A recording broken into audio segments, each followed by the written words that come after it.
Coming to you from Studio A at Proven Winners Color Choice Shrubs, it's time for the Gardening Simplified show with Stacey Hervella, me, Rick Weist, and our engineer and producer, Adriana Robinson. Stacey, to start things off today, a favorite subject, perennials. I don't even know where to begin when we talk about perennials. I know that I've had some mentors throughout my life that have caused me to appreciate perennials the way that I do, because plants are the common denominator of gardeners, and gardeners are collectors, and that's the appeal of perennials. They're collectible, there's constantly new varieties, and they're shareable. And they're changing. You know, all of gardening is very dynamic. You know, what your garden looks like today, it will look different tomorrow. New things will be in flower, things will grow, colors will change.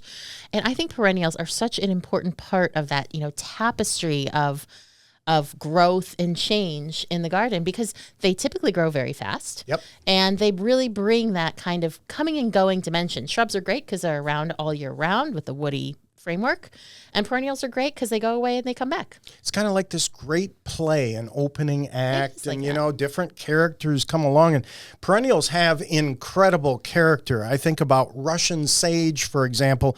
It's named after the Russian general V.A. Perovsky. The botanical name is Perovskia atriplicitifolia, something like that, and Stacey would get it right, and I just took a shot at it. It's pretty good. Atriplicitifolia. Wow. You just added a little extra syllable in there. How do you do that? It's just the way my brain works. I don't know. I'm lucky, I guess. You're amazing, Stacey. Anyhow, Perovskia is the botanical name, so it's after this Russian general, and they say it's because Russian sage is said to smell like the boots of marching Russian soldiers, a real pungent smell to it. I find it much more pleasant than that sounds. Not that I've smelled the feet of Russian soldiers marching, but I like the smell of it. It's like it is kind of sagey, resinous, and summery. I don't mind the smell of it at all. There's a great variety, denim and lace, a Proven Winners variety. And of course, another perennial that has great character and I love is Virginia. People refer to it as pig squeak, where you rub the leaves in summer and you can make that plant squeal like a pig. However, practice on your own first before you do it in front of a bunch of guests that are visiting your home, so you don't make a fool out of yourself. Or in the garden center. Or in the garden center. Exactly. And of course, today also there are amazing daisies. Banana cream is one that comes to mind. Just incredible color. My mom told me there'd be daisies like this. I just can't help but love perennials. I do too. And do you feel like your garden has like a trademark perennial? It's like that defines your garden? Yeah. In some areas of the garden, yes, it's Nepeta, like cat's meow or cat's pajamas, only because the deer won't eat it. Yep, that's a great one. My garden is characterized very much by Silphium perfoliatum, a plant, a native perennial known as cup plant. And it is self-sowing, so it reseeds itself. So my original clump that I bought at a garden show, like 7 years ago, it was like a little 1 gallon plant. And I was just cutting that thing back the other day, and it is probably a good 3 feet wide now, the clump.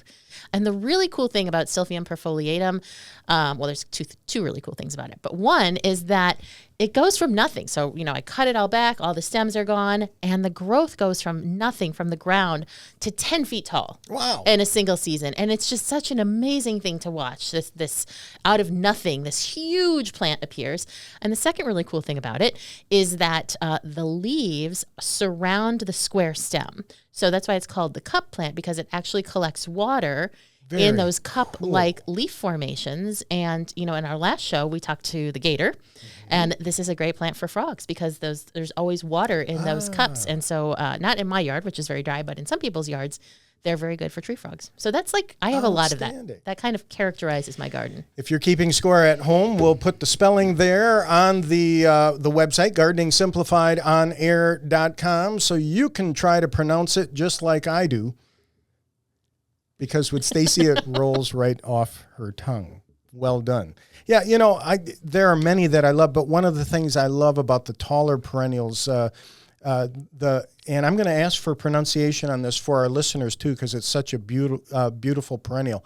Guara Gaura. Did I get say that guara, right? but yeah. Okay, guara. That is a beautiful plant. They're so like pretty. butterflies and sway in the breeze, and then you throw into the mix ornamental grasses or fall in love sweetly Japanese anemone, and they waltz along in September. Wow, beautiful. And I know, Stacey, you've got a couple of favorites that you love. Of course, the summerific hibiscus, and then you also had mentioned at one time storm cloud or Amsonia. Am I correct in that? Love that plant. Yep. I love all Amsonia. My favorite Amsonia is Hubrichtii, which is a native species with a really thin foliage that gets amazing golden color. There's a new variety from Proven Winners called String Theory Amsonia that is coming out that's that type. But I do have Storm Cloud. Another perennial that I absolutely adore is Baptisia. Oh, and I was going to bring that up next. As a matter of fact, if I was forced to pick a favorite, it'd be that one. You know, and you can't do much better. It's extremely long-lived. It's extremely durable. And so I have a double border surrounding my little patio of Baptisia, Decadence Baptisia from Proven Winners, and the summerific hibiscus. So on the inside, it's the Baptisia. On the outside, it's a summerific. And so it kind of is like a spring moment and then a summer moment on the other side. And they're two big bossy plants that, you know, like to have their space, but somehow they get along, at least for now. So incredible. Again, for people keeping score at home, it's the Decadence series of Proven Winners, Baptisia, or some people refer to the plant as false indigo. But of course, today we have so much more than just the blue color with Baptisia. Oh, yeah. Now, of course, one of the characteristics of perennials is sharing them with friends and neighbors, and with many of them, we dig them and we divide them and we double, triple, or quadruple the fun. I always like to say you got to get out there, bend over, and split your plants. I got another limerick for you, Stacey. This one's real short about perennials. Chop, dig, divide with shovels and sabers. The yearly blooms, the fruits of our labors. Just do the perennial dance. Bend over and split your plants. It's going to entertain your neighbors. Well, you know, not all perennials can be successfully divided, and many of them are patented and shouldn't be divided. But the silphium that I mentioned earlier is a very generous plant. So not only does the clump itself expand, but it does self-sow. And Adriana, our producer, is over there nodding because I have given some to her as well. And Rick, if you want some, I will give you some. Thank you. And it's a very, very cool plant. But yeah, it is really fun to be able to share your joy. And I think it's so easy to fall in love with a perennial. Yeah. And just to look forward to its blooming every year and want to share that and pass that along to your friends and family. And people in this segment, of course, are going to say, hey, you didn't share my favorite, crocosmia for hummingbirds. You've got ferns for dense shade.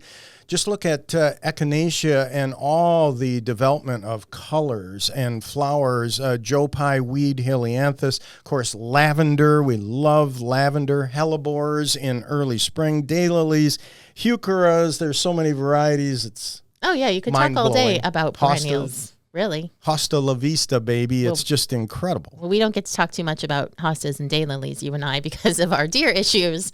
But the perennials that we do grow, like nepeta and silphium and lavender, and let's see, what else do I have? Penstemon doesn't get eaten. Milkweed doesn't get eaten. I have a lot of different types of milkweed, which is a great perennial. So if you do find yourself as a perennial gardener who has deer, don't despair. There are a lot of wonderful choices out there for you. Yes. And I've often found the perennials that have a soft, hairy type of foliage, many times the deer will leave them alone. So give them a try. Pulmonaria is another one. Oh, yeah. I love pulmonaria. I mean, I don't have much shade for one, but I do. It is such a pretty plant whenever I see it. And, I'm kind of at the point in my horticulture career right now where I just say, you know what? I can't grow that, but I'm going to appreciate it when I do see it. So there you go. That's what I do with pulmonaria. My yard's way too dry and sunny for it. Soil preparation, of course, for your perennials is important. Create a nice bed.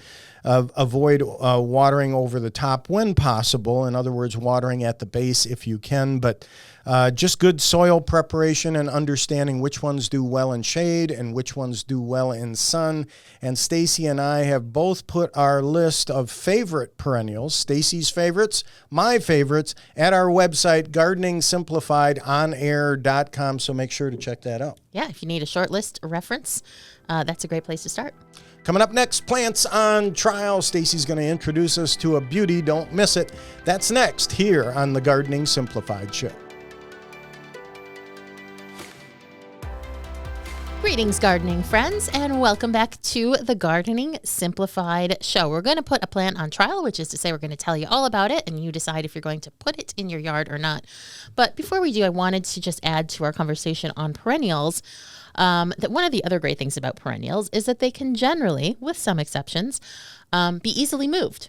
Yes. And now is such a perfect time to move perennials. So if you remember from last year, hey, these guys were fighting it out for space, or I didn't really like the way these plants look together, anything like that, now is the ideal time, early spring, early to mid-spring like this, to be digging those up and moving them. So if you've had something like that on your mind, this is a really good time to do that. Good point, Stacey. I have perennials in my landscape that are eligible for frequent flyer miles. They've moved so many times. Me too. Yeah. I know the feeling. Now, that said, there are some perennials that are extremely difficult to move, namely the baptisia. Mm-hmm. You ever try to move a baptisia?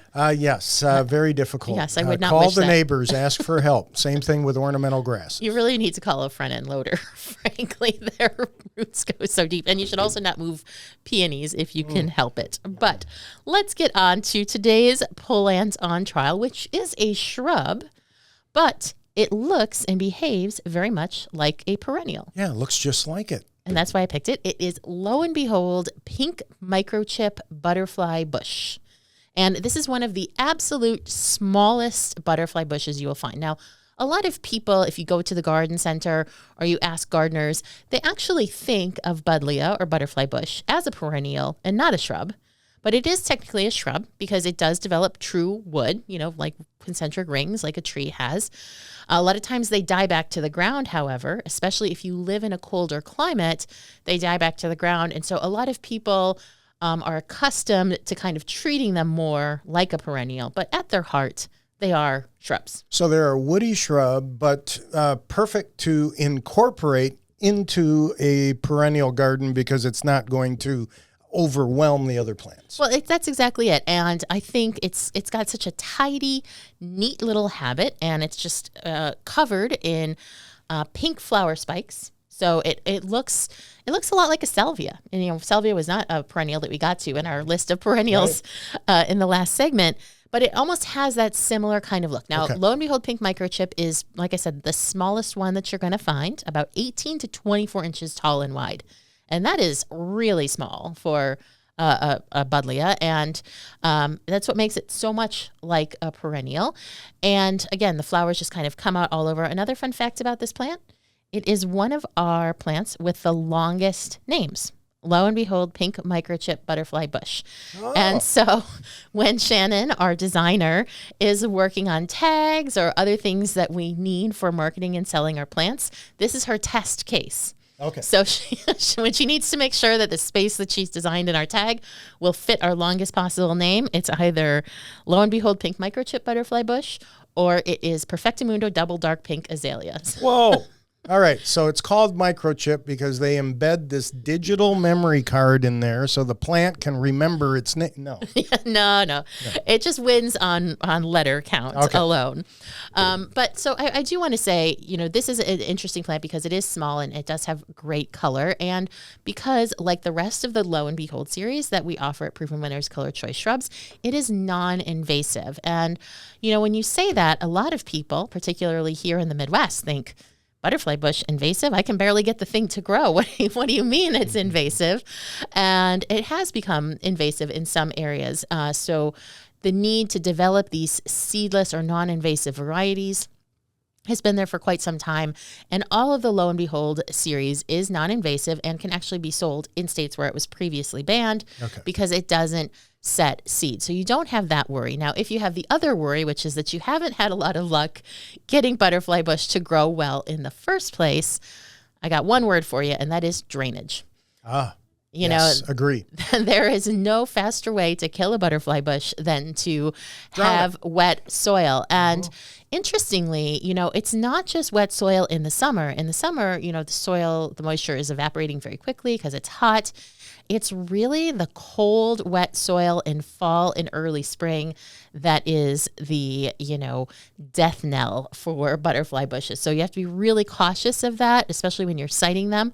I do recommend, if you have clay soil, that you plant your buddleia so it's a little bit higher than the ground level. So make sure definitely not that it's lower, but even almost rather than even with, just slightly higher, because that helps moisture kind of run away from the plant rather than drain toward it. I just wet my plants. Drainage is very important, and yes, with buddleia. Now, this is a little guy that packs a punch. In other words, Stacey, like other buddleia, is the flower fragrant?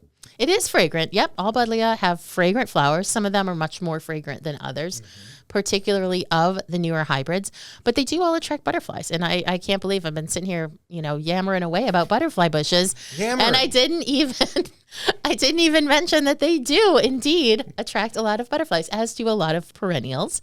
And I think that's one of the number one reasons to plant a butterfly bush. And when we talked about Miss Molly a few weeks ago, Miss Molly butterfly bush, we talked about how, there's some controversy and people say, hey, planting a butterfly bush, yes, it sustains adults, but it doesn't sustain larvae. And so just like no single plant is going to be the solution to everything in your garden, butterfly bush are just one element to attracting butterflies to your garden and making it more hospitable. And one of the things I love about this is that it really gives you a wide range of color options. So you don't just have to be stuck with one because you've only got one boring color.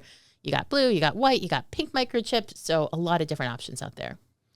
I just looked up the word yammering, and it is a word. You didn't make that up. No, yammering, I didn't make it up. To talk foolishly or incessantly. As Popeye would say, I yam what I yam. Yammering. Wow, I'm going to add that one to my... Well, hopefully I was more on the incessant side than the foolish side. Well, it's just what it says here. But it's a word, yammering. It is a word. Yeah, I did make that one up. So going back to being successful with butterfly bush, another thing that you need to know is if you have butterfly bush in your garden and you live in a colder climate, like here in Michigan or anywhere in the Midwest, don't cut it back as you're doing your spring garden cleanup. I know it's really tempting to just go out there, and because it is so much like a perennial, a lot of people might just assume, hey, got to cut this guy back too. Probably another, aside from poor drainage, another way that people often unintentionally kill buddleia is by cutting it back too hard and too soon. Okay. And particularly in colder climates, you want to let the plant show you where it is still alive. And that means waiting until that new growth does appear on the stems, and it will. Have faith. Sometimes that can happen quite late. And then once you see those little green leaves coming out, then you can cut just above those, and then you know where the plant is alive. Sometimes the plant comes back at the top, sometimes it comes back at the bottom. Any number of factors can influence that. So this is a plant that you'll be much happier if you let it tell you what it needs rather than you imposing your will on it. Yeah, as we mentioned in our beginning gardener show a few weeks ago, patience. Patience, yeah. And it can be hard to have patience in spring when the rest of your garden is looking amazing and your butterfly bush is just still sitting there going, I'm going to press a snooze button. Not ready to wake up just yet. And you're like, come on, everybody else is awake. We're waiting on you, butterfly bush. It's true. But that's just what it needs. And so do be patient. And again, let it tell you what it needs. Now, we talked about the flowers, attracting butterflies, great color, great fragrance. Unfortunately, not a great cut flower. Have you ever tried to use it as a cut flower? Yeah, that's true. It wilts very quickly. Yeah. So this is one that you're definitely going to enjoy out in your garden. But speaking of enjoy it, who won't enjoy it?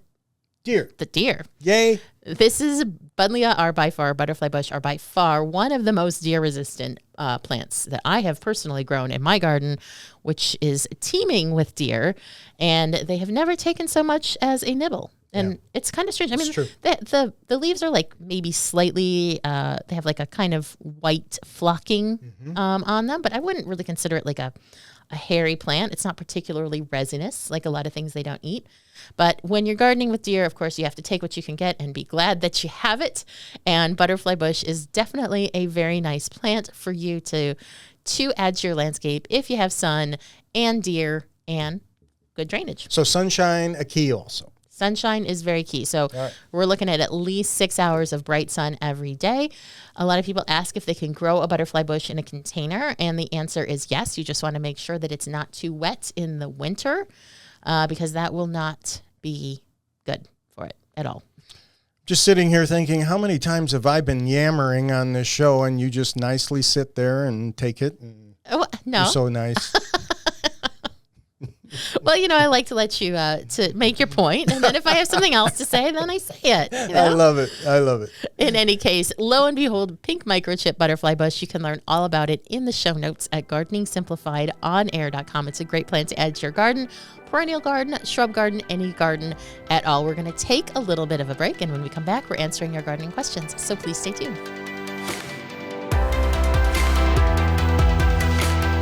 Greetings, gardening friends, and welcome back to the Gardening Simplified show. One of the ways that we try to simplify gardening for you is by answering your gardening questions. And 'tis the season indeed for gardening questions. I know there's lots going on out there, and people are wondering not just about what they do with the stuff they already have, whether that's lawn or shrubs or perennials or anything, but what they are thinking about doing this season, whether that's adding a new rose or something like that to your landscape, or planting a vegetable garden or your containers. It is, you never stop learning with gardening. And so we learn from your questions, and that's why we're happy to help. So if you have a gardening question for us, we'd be glad to help. You can, in fact, email us at help, H-E-L-P, at gardeningsimplifiedonair.com, or just visit the site and click the contact form like these gardeners did. What's in the mailbag today, Rick? Well, Stacey, first of all, Pat writes to us, my ornamental grasses are supposed to be perennial. They all look dead. What do I do? That's such a good question. This is a great question. Because ornamental grasses have absolutely skyrocketed in popularity over the last, 25, 30 years. They were almost unheard of in gardens and then really started to take off thanks to some new breeding and things like that happened.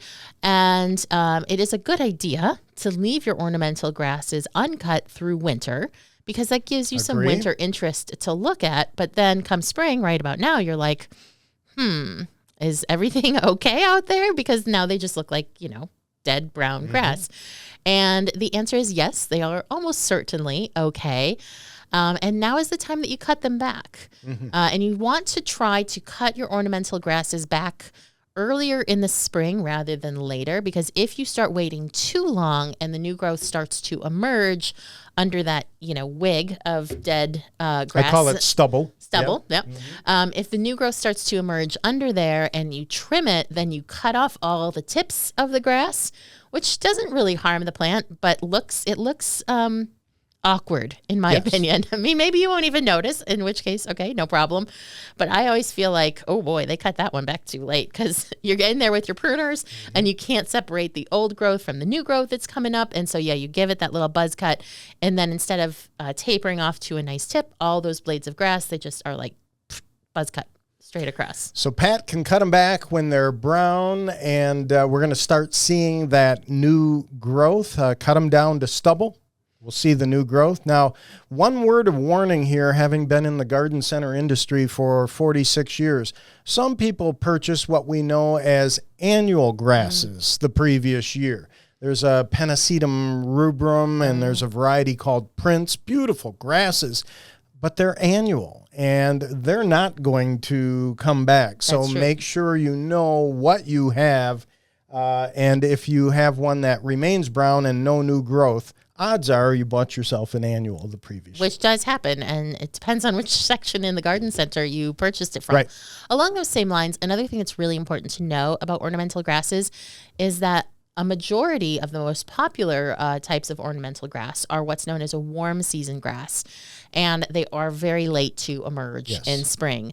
And so you might think, after Rick says, hey, these could be annual grasses, you might think, well, hey, it didn't come back, guess it's an annual grass, but that's not necessarily true. I have Prairie Wind's Cheyenne Sky ornamental grass in my garden. Beautiful plant. I love it too. And I tell you, every single year, even though I've had it in my garden for probably 10 years now, maybe not quite that long, but quite some time, every year I think, yeah, that thing's not coming back this year. Its neighbors were too close. It shaded it out. And then it comes back and it's beautiful. So ornamental grasses do force you to have a little bit of faith, particularly if they are perennials, but don't give up on them. They will show their true color sooner or later. And then once they do, watch out because they just grow so fast. Chop them back, Pat. And if you want to have some fun, go on YouTube because there's actually some people who don't chop them back. They burn them back with a torch and set them ablaze. I'm not recommending you do that. I'm not recommending that. As a matter of fact, if you have those grasses anywhere near a home, not a smart thing to do.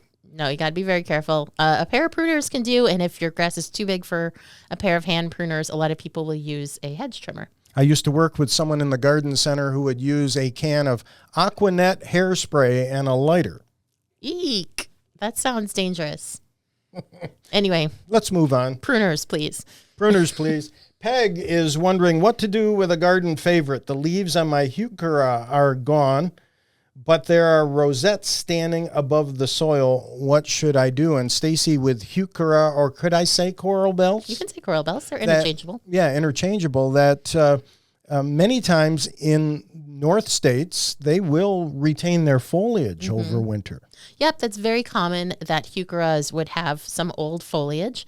And for whatever reason, pats did not persist. I do find that sometimes rabbits will eat any foliage that did persist over winter. So generally, heuchera are pretty deer resistant, but I have found that rabbits will eat them. So a lot of times, any of that old growth that was hanging around, look good in the fall, and then gets kind of beaten down in the winter, they might munch that off. So really, the answer, Pat, is that you're in very good company. This is probably what a whole lot of people's heucheras look like right now.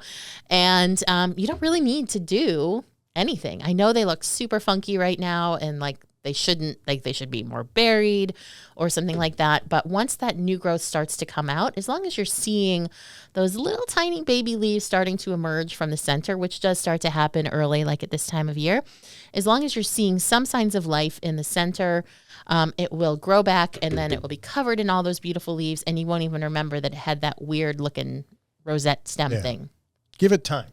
Give it time and give it some TLC too, because they do like moisture. So if we're having a dry spring, they need good drainage, but they also need moisture. And so some ideal conditions early in the season will really help them recover a lot more quickly. Heuchera, of course, known for its interesting foliage. There are many. There's one, I think, a variety called, stoplight, and a multitude of varieties that have just such interesting foliage. And of course, many also, Stacey, that look like fall foliage in the landscape. Yeah, heuchera has had a revolution and there is no signs of it stopping. So practically whatever your heart desires in a heuchera, you will find it somewhere out there.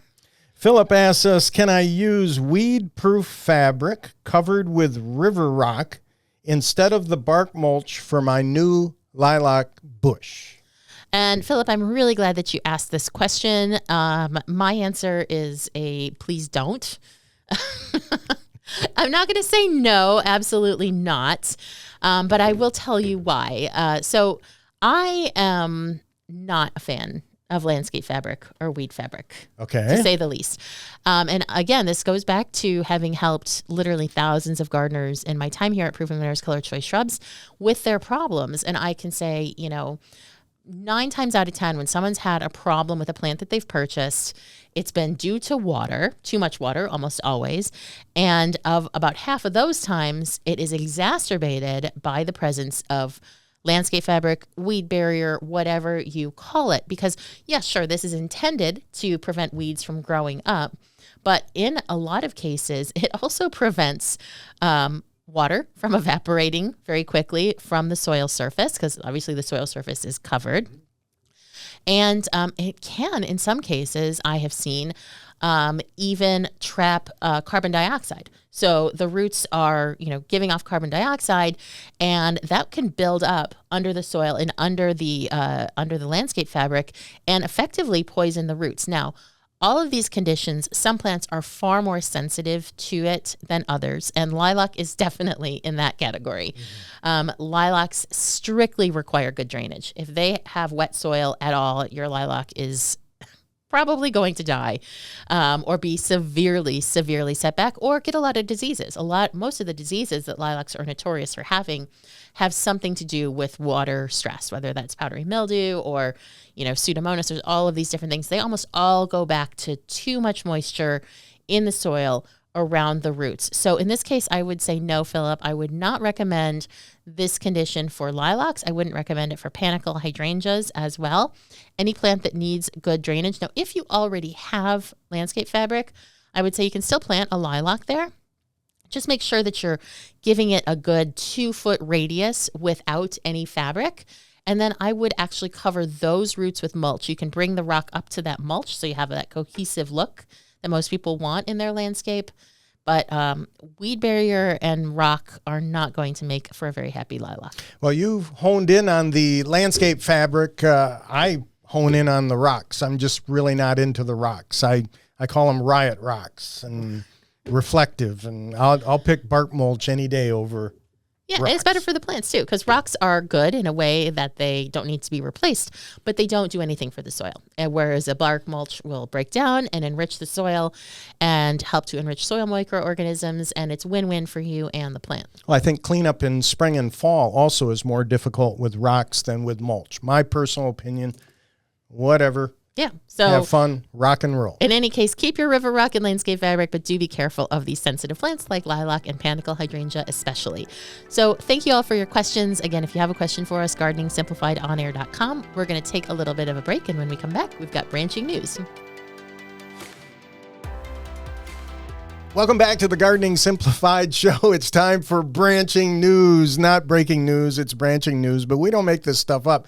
Stacey, I was looking at a poll. The results found people consider allergy symptoms to be the most frustrating part of springtime. Well, it's certainly one of the least pleasant. Yeah. Compared to spring cleaning, mosquitoes, filing taxes, right? Survey of 2,000 U.S. adults with allergies discovered other favorite things people would be willing to part with for a year if they could just get rid of their allergy symptoms, including cake, chocolate, video games, coffee, and social media. So no coffee for a year and no allergies And at no the end allergies. of it? Could you do it? I've had bad allergies at times in my life. I had very severe allergies as a kid. But, I guess I just powered through it. I don't know. It's not fun, but it's not fun. As a matter of fact, a big deal for a lot of people as we enter spring. I think about my grandson. I'm going to give you a joke here, Stacey. Okay. Knock, knock. Who's there? Hatch. Hatch who? Gesundheit. Oh, thank you. Bless you. Appreciate it. Allergies have been around since the time of Julius Sneezer. Yeah, and we're just throwing this. By the way, we're going to put this survey on the website, and you can check it out. So you are not alone if you deal with allergies, and not making fun of this, especially for our friends there in Massachusetts. Anyhow, boy. Okay, let's move on. Bird strikes. No, not robins. Picketing for better work conditions. Birds are facing increasing pressures, including habitat loss, climate change, hunting by cats. It leads to a staggering loss of population. Some of the numbers out there are unreal. How they know, how they count them, I have no idea. But amazing. Now, making windows more visible to birds is one way to help. However, according to this study, putting decals on the outside of the windows can often require ladders or scaffolding, but it's more effective than putting them on the inside of windows. At least this study, there's a couple of links that we have to share with you. The decals were more effective when on the outside of the window as opposed to the inside of the window. I thought that was pretty interesting. Yeah, that seems to make sense when you think about it, that it looks more real probably to them. Yeah. I don't know if they can see in our windows or not, but. Oh, and when a bird hits the window, it kind of wrecks my day. It's like when you drive to work and you inadvertently hit a squirrel in the road. It wrecks my day. Oh, yeah, it's a horrible feeling. And then when a bird hits the window and is lying there on the ground stunned, it's It's a rotten feeling. It is a rotten feeling. I used to work at Tavern on the Green, which had a very famous room, which was completely surrounded by glass, and I witnessed more bird strikes than I care to reconsider at this time. But, I have to say it also led to some amazing experiences when the bird was just stunned and I got to hold like a tiny little chickadee while it got better. That's kind of amazing. It is. And it was okay, but some of them did die. So. Yeah. Okay. Well, sorry, that was sad. let's watch the ending to Old Yeller here, and it'll cheer us up. Basically. All right, let's do a funny story then. The moose is loose. The moose is loose. A couple of stories in the news this past week on hungry moose visitations. We know the deer do a lot of damage in spring after a long winter and are hungry, but think about the damage a moose can do. In Anchorage, Alaska this past week, a moose walked into a medical building. That's kind of the setup for a bad joke, but it's true. In Anchorage, a moose walked into the hospital lobby, figured out how to use the automatic doors, spotted the green houseplants in the lobby of a medical building, and dropped in for a dose of greenery. Wow. Isn't that great? That cow from a couple weeks ago, that couldn't get off the tennis courts. It couldn't figure out how to get out of the automatic doors. I'm very proud of this moose for figuring that out. It's something else. And then just south of town, a moose entered a home. There's a lady there in the town is called Soldotna. There we go, Soldotna, which is south of Anchorage. She always leaves the door cracked open when she lets her dog Jessie out. And when Jessie comes back in, she knows to close the door. But this time, Jessie brought a friend into her atrium, a big friend, a moose. She was shocked as the moose was happily munching on her houseplants with Jessie just sitting down besides the big fella. Cops, a lot of noise, a few broken plant pots later, the moose was safely out of the house. But what a story to tell. Yeah, and I saw the video of this, and, honestly, I find it hard to believe that this moose found itself indoors and didn't panic and was just like, oh, a pothos. Perfect. Because there's pictures of her houseplants in there, and it was just like, oh, yeah, I guess I'll sample this. I mean, I'm sure they're very hungry for some fresh greenery at this time of year in Alaska, but I also have to say, leaving your door open in Alaska sounds like a risky move with all the bears. And risky. So I'd say you consider yourself lucky. It was just a moose. This moose was famous, is what he was. He was not going to remain anonymous. Okay, sorry. I'm on a wild moose chase. There is an old unknown proverb, though, and this is true, all joking aside. The proverb says, always be yourself unless you can be a moose, then be a moose. Really? That's how the proverb goes? That's how the proverb goes. The original one? Because I've heard a lot of different versions of that. Always be yourself unless you can be a moose, then be a moose. What's the advantage of being a moose? No idea. Okay. I figured you'd ask me. I was just trying to be amusing. Bees are sentient. Inside the stunning brains of nature's hardest workers, a new book, What a Bee Knows, exploring the thoughts, memories, and personalities of bees. This is fascinating. Some of the work that's being done about the optimism, frustration, playfulness, fear, traits that they're finding that even bees have. The author Steve Buckman is part of a small but growing group of scientists doing what he calls fringe research to understand the full emotional capacity of bees. And his research has radically changed the way he relates to insects. He now avoids killing them in the house. And I can relate to that. I mean, just this morning, I carried both a spider and a ladybug out of the house. I don't squash them. I have a tendency to just carry them. Well, so there's indoor spiders and there's outdoor spiders. And outdoor spiders don't usually come in. If you have indoor spiders, they're just indoor spiders. And whenever anyone tells me that they have spiders indoors, I tell them they should be a lot more afraid of what the spiders are eating in their house than of the spider themselves, because a spider would not be there if it did not have a food source. And that is most likely what you should be concerned about more than the spider itself. That is true. That is true. Emergency preservation work is being carried out on one of the few trees remaining from an ancient Scottish forest. The capon tree near Jedburgh is believed to be about 1,000 years old. So this is an old oak tree.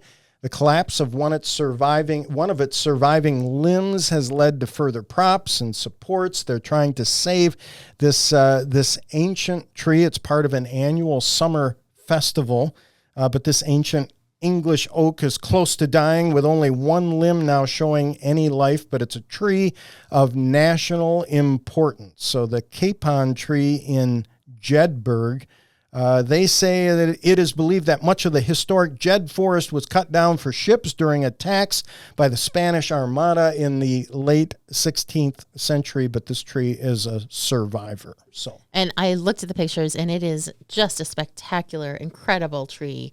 And not that many trees get to live for that long. So I hope that they are able to save it. Although, we tend to think of things that live 1,000 years as eternal. And it's hard to think that trees actually do have a lifespan. So it's also possible it's coming to the end of its life. And hopefully it was a well-lived life. It certainly witnessed a lot. And it's a good reminder for us that, yes, trees do have a lifespan. And this one, what a beauty. The tree isn't talking, however, it doesn't want to die a log. Die a log? Oh, I get it. Sorry. I thought you were going to... Yeah, never mind. Okay.